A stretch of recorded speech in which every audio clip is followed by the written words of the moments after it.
Bye-bye! Yes. Ito na. Pagtayin ko si Lynn, baka totoo, baka tatawagan niya.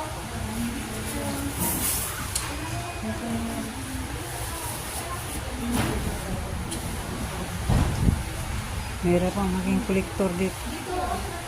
Bilang kolektor, ito buhay namin. Ang bigat ng mga koleksyon, ang bigat ng puro barya.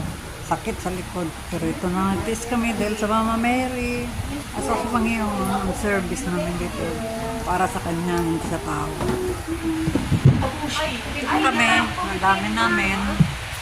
So, yun naman, papagalitan na naman ako. Puro seniors na po kami, bata pa kami nandito na kami, pero cash lang. Dati nga panahon, mag-retire din naman kami. Uwi din kami sa simbahan na lang kami. O, magsimba na lang kami sa simbahan, dahil retired na kami, hindi na kami pwede. At the age of 75, wala na kami dito. Dito na. God will make a way where there seems to be no way. Uwi na po kami. Who will make a way? God will make a way.